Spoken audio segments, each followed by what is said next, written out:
સુપ્રભાત વિદ્યાર્થી ભાઈઓ બહેનો, આપ સૌનું ગુજરાતીમાં ફરી એક વખત સ્વાગત.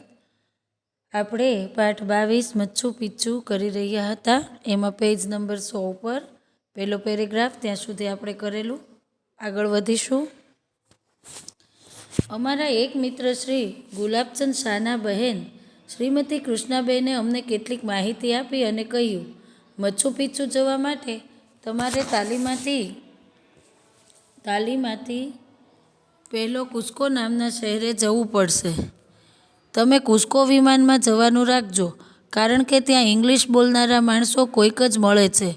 લગભગ 1200 કિલોમીટર બસમાં જવામાં 2 આખા દિવસ લાગશે અને તમને ઘણી અગવડ પડશે, કારણ કે ત્યાં બસની સગવડ બહુ સારી હોતી નથી. વળી કુસ્કો જાઓ તો તબિયત બરાબર સાચવજો, કારણ કે લીમા બહારની સમુદ્રની સપાટીએ આવેલું શહેર છે અને વળી કુસ્કો 12,000 ફૂટની ઊંચાઈએ આવેલું છે. કુસ્કોની હવા ઘણી જ પાતળી છે. લીમાથી વિમાનમાં લગભગ પોણા કલાકમાં તમે સીધા આટલી ઊંચાઈએ પહોંચી જશો, એટલે તમને પ્રાણવાયુની તકલીફ પડવા લાગશે. પ્રાણવાયુની તકલીફ એટલે ઓક્સિજન, પ્રાણવાયુ એટલે ઓક્સિજન. માટે પહોંચીને તરત તમે બહુ હરફર કરતા નહીં. સામાન બને તેટલો ઓછો લઈ જજો. સાધારણ વજનવાળી બેગ કે બીજી કોઈ વસ્તુ તમે ઊંચકો તો જરા ઝડપથી ચાલો, કે તરત તમને શ્વાસની તકલીફ થવા લાગશે. તમે બેશુદ્ધ બની જશો. એરપોર્ટ પહોંચીને તમે મોટર કે બસમાં હોટલ પર જાઓ ત્યારે જ્યાં ચાલવાનું કે પગથિયાં ચડવાનું થાય ત્યાં આસ્તે આસ્તે એટલે ધીમે ધીમે. આસ્તે આસ્તે એટલે શું થાય તો કે ધીમે ધીમે એમ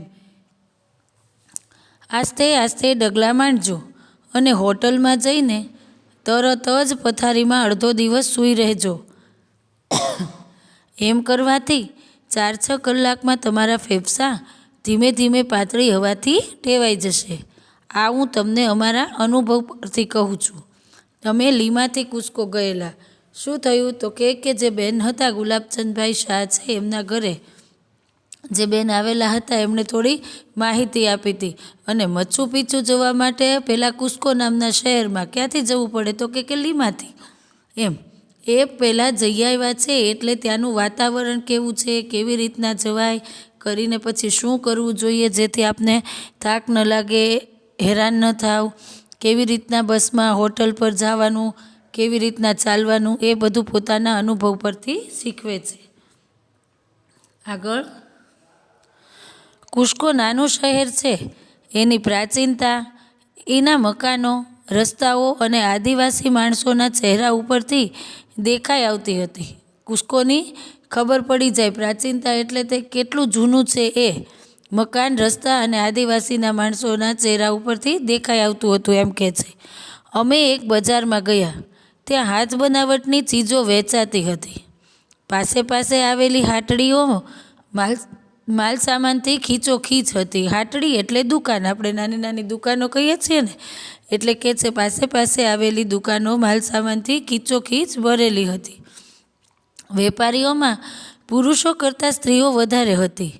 ઘેરવાળા ચણિયા, લાંબી બાઈના પોલકાઓ ઉપર ભરતકામ, લાંબા ચોટલા કે અંબોડા, ભરવાડોના જેવા હાથ પગના ઘરેણાં, ચામડીનો રંગ અને મુખાકૃતિ, બોલવાનો લહેકો, એ બધામાં અમને ભારતીય અણસાર વર્તાતો હતો.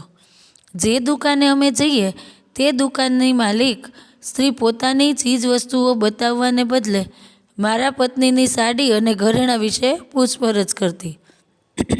અલબત્ત આ બધું ઈશારાથી થતું, કારણ કે અમને એકબીજાની ભાષા આવડતી નહોતી. કુસ્કો પહોંચી ગયા પછી લેખક કહે છે કે ત્યાં જઈને શું કર્યું તો કે તેને કેટલું જૂનું છે એ તો એના મકાનને રસ્તા ઉપરથી ખબર પડી ગઈ. પછી ત્યાં જે વસ્તુઓ વેચાતી હતી, તો કઈ વસ્તુઓ વેચાતી હતી તો કે હાથ બનાવટની વેચાતી હતી. પછી ત્યાં ઝાઝા ભાગે કોણ ધંધો કરતું હતું તો કે પુરુષો કરતાં નાની નાની હાટડીઓમાં સ્ત્રીઓ વેપાર કરતી હતી. એમ તો એમનું વર્ણન છે. કેવા કપડાં પહેરતા હતા, કેવી રીતના બેસતા હતા, કેવી રીતના એમની ચામડીનો રંગ અને મુખાકૃતિ, એમ ચીજવસ્તુઓ દેખાડવાને બદલે ત્યાંની સ્ત્રીઓ શું કરતી તો કે લેખકના પત્નીની સાડી ઘરેણાં વિશે સામું પૂછતી અને એકબીજાની ભાષા તો આવડતી નહીં તો તેઓ શું કરતા તો કે પોતે ઈશારાઓથી વાત કરી દેતા. આગળ વધીએ.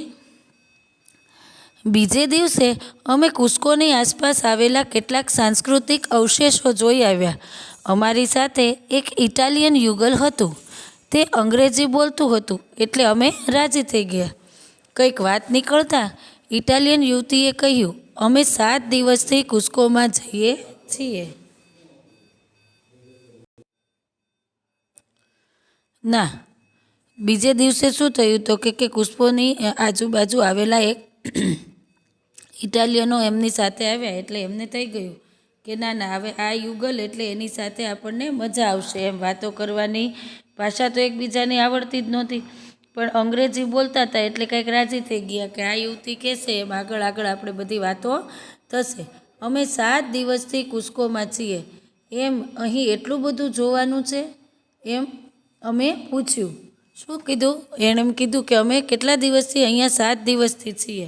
તો લેખકે એમને પૂછ્યું કે અહીંયા આટલું બધું જોવાનું છે?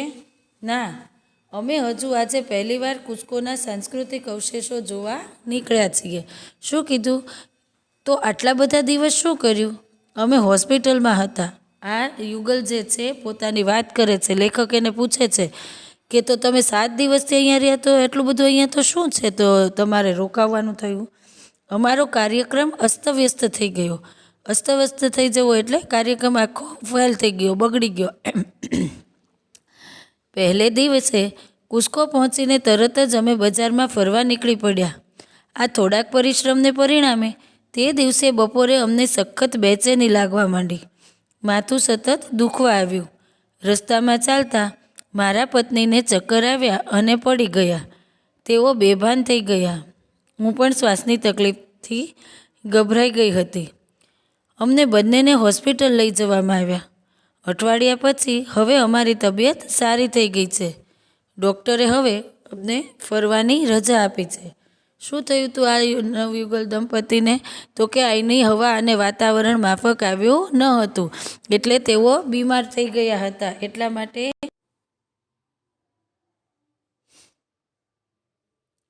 હવે આ યુગલ જે છે એને અહીંની હવા અને માફક આવ્યું નહીં. પહેલાં જે વાત કરીને એમણે સલાહ આપેલી ને ગુલાબચંદ શાહના પત્ની જે આવેલા હતા એમને, એવું જ આ યુગલની સાથે કંઈક થયું.